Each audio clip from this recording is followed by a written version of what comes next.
Yo people, welcome back to the YouTube channel. You already know what time it is. It's time for another video. Big up your damn selves in the build. Make sure you smash up the likes every single damn time and subscribe if you are new. Southampton versus Chelsea preview. The monster mentality from Maresca.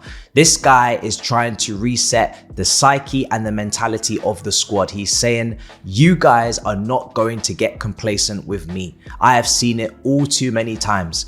This is a team bottom of the league in Southampton that have played against City and Liverpool and run them close. And don't for a second get cocky or arrogant and think that you're just going to stroll up against a team that are fighting for their lives and take all 3 points without a fight. And that is the type of tone and tempo I need set from my manager and from my leadership group, because we've been speaking about Colwell, potential captain, according to reports, Caicedo, Cucurella, Enzo, these guys becoming leading figures in this side, trying to set the standard for the rest. This is the game where leaders come up and make themselves clear. I don't want to see people dropping their levels, stooping to Southampton's levels. We know they have dibbling out. We know they have a couple of injuries. We've got a couple, but we know that is really irrelevant to the grand scheme in this game. This game needs to be just as, it needs to be attended to just as much as the Spurs would be.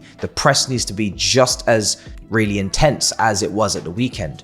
It's not a time to drop off. It's not a time to take things for granted. You put yourselves in a beautiful position, but it's games like this where you can taint and ruin great results like Villa if you don't win games like this, because these are games you have to win. You're expected to win. You're expected to be dominant. So I don't want us to be too complacent. I know people are talking about rotating the whole team or potentially playing the B team. For me, when I'm looking at the team later on, before we get to injuries and we talk about press conference, I'm thinking to myself, if you didn't warrant playing in the Premier League prior, you don't warrant it here. This is Premier League. You earn your stars and stripes in the Conference League. A very easy place to do so. If you deserve, Maresca's already given you opportunity in these league games for Felix's, for Enzo's, for Badiashiel's to come back to the A team. But if you haven't been playing brilliantly in the Conference League, and I'm talking like the Sassis and players like that, you don't come into this team tonight. You do not dare come to this team tonight because you don't deserve. This is a serious game, still 3 points, and we need to win. So let's get to the manager and let's get to the injuries, because there are some updates. Now, there is and it isn't. There's no update really on Fofana, right? He's a player that is out again after the injury he picked up at the weekend, and there's no serious update, but they're hoping to get one in the next few days. He'll be out for the next few weeks. And Reece James, again, they want to protect him publicly and privately. They don't want to expose the next steps of his recovery. They want to keep him away from all media rumors and stories. Again, not leaving in January if you needed to know that information, if you were unsure or in doubt. So that's the situation with the injuries. Like I said, Southampton have got some key players missing as well, some very talented players like Diblin, but don't take that as the game being dead. Let's make the game dead. Let's win the game, batter them in the 60 minutes so we can make the substitutions, so we can make the changes, so we can rest and recover. Like we took Jackson off 70 minutes in against Villa. Let's do that again in this game by setting a serious standard from the get-go. Now, the manager's asked again about title races and whatnot, backed up by the media with what he said, which is, again, having to explain for the second time or third time that the difference between us and Arsenal, despite being on the same points. Again, I completely agree with him. I'm sure every game we win, we're going to keep getting asked the same questions in every single press conference about whether or not in the title race or not. The reports come out and back it that until March comes, for me it's more late January, early Feb, but until March comes, if we have to reassess the targets for the season because we've overachieved and we're potentially in conversations we weren't expected to be in, then we will do so. Do I think Chelsea are going to look at January window as an opportunity to necessarily bolster the squad or improve the squad to go for a title? I don't think so. I think January is more going to be about stripping the excess fat off the squad, the Chilwells, the Chukwuemekas, maybe giving loans to Gu or Cassidays or whoever needs them, and that's about it. If there is an opportunity, I'm sure they're open to taking it, but I wouldn't expect big money transfers to come in January, even if we are in a title race, because really the quality of the squad that we have already just has to do what they can do. There's a lot of them and they need to really prove what their ceiling is or what their platform is, and a lot of them are young, so they're expected to improve and progress regardless next season. But if they want to be in a title race early, then go for it. You live and you learn.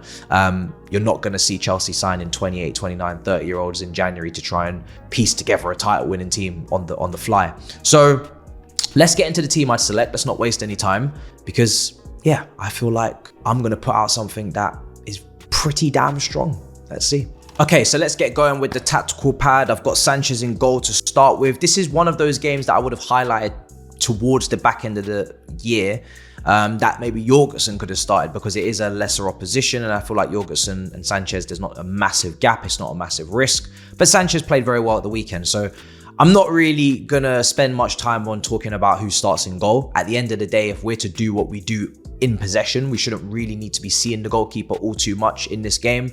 We shouldn't really be relying on the keeper shouldn't be walking out of a man in a match. It shouldn't be a really big decision in whether we win or lose this game. So for that reason, I'm going to leave it alone.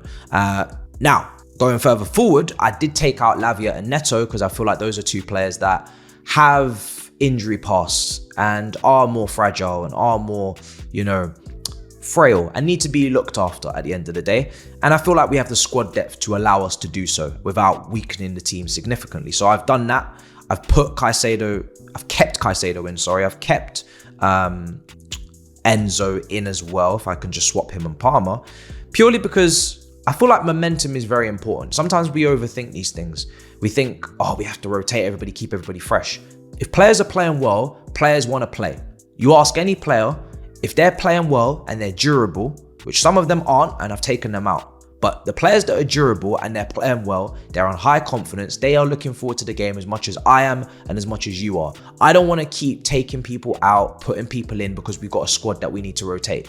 If you deserve to be in this team because you've had good Conference League games, like I said, you could be in this team.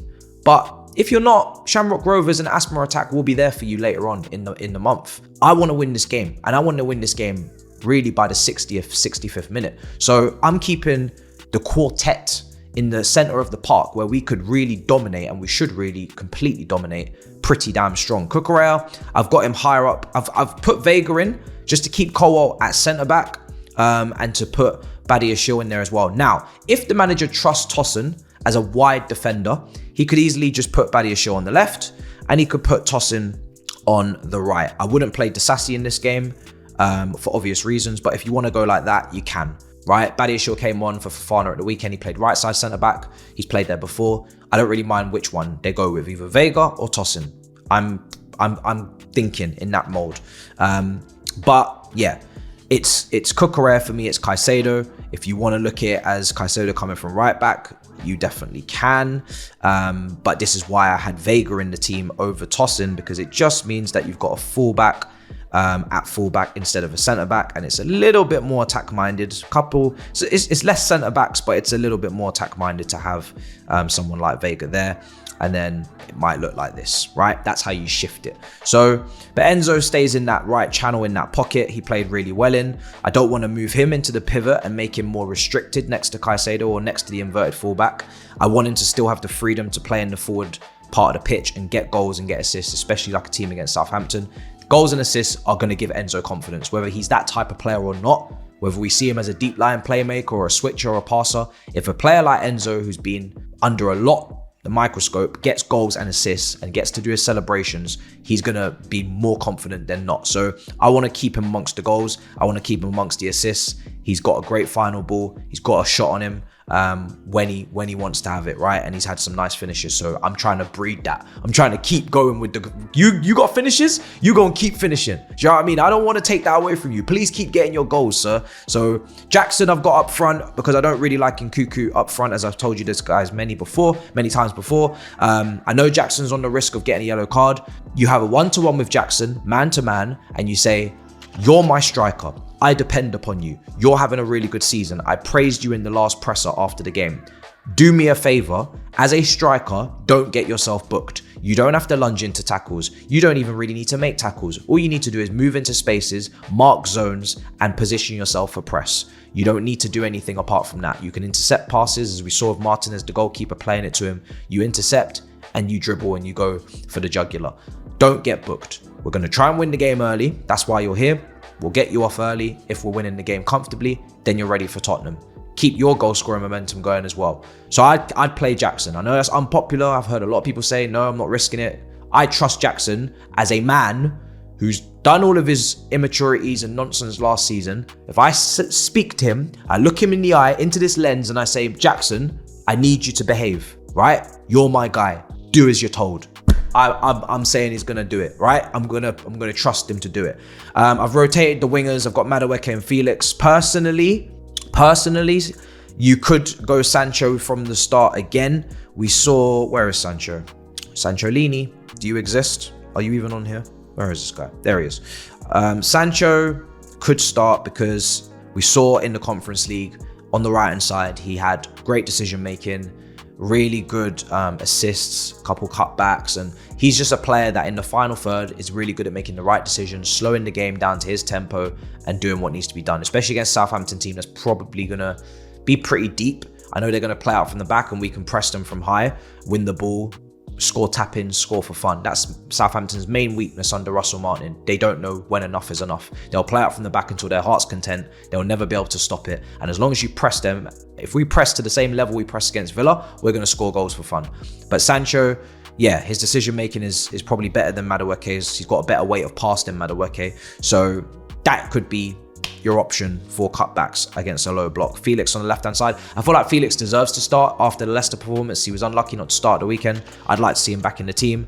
And yeah, having Felix there, it just allows you, if you want, to just shift things around as you're seeing on screen, and you want to get Palmer in the half spaces, Cucurella going out wide and just giving a bit of width for the crosses. You can do that.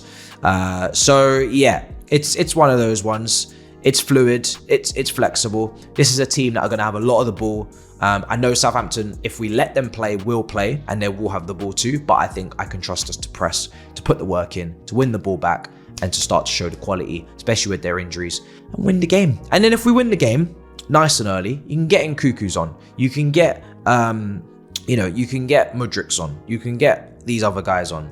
Drewsbury Halls, if he's on the bench. But for me, as a fan, who just wants to win, I'm not interested in how much game time did you get and how much game time did you get. I think everybody's got a good amount of game time this season, more than you would get if you were a bench player or you were a rotational player. You're getting a lot of games because we have Conference League. We have more Conference League to come. I don't think we need to risk players not being able to snap out of Conference League mode and snap into Premier League mode, which is what they couldn't do when they played Newcastle. Remember, they came in for Newcastle. They weren't really ready for the tempo and the difficulty of the game. That's why I wouldn't make 11 changes. 3 or 4, which I've done, which I think we will do, I think is fine. Doing more than that, not so sure. So you guys let me know in the comments down below though, what would be your team? What would be your changes? What would be your substitutions? I've been very conservative on the subs, I admit. I'm sure you guys are going to make more changes than I will. But let's see what Maresca does, because he's always got a surprise for us. He's never predictable. He's very unpredictable. And I'm sure this will not be the team. I'm sure whatever team you pick will not be the team. I just want the 3 points. Get the 3 points and go home and let Man United and Arsenal play out however it plays out. And then we kick on to Tottenham. So yeah, smash up the likes, guys. Make sure you subscribe. And I'll see you guys next time in a bit, people. Peace.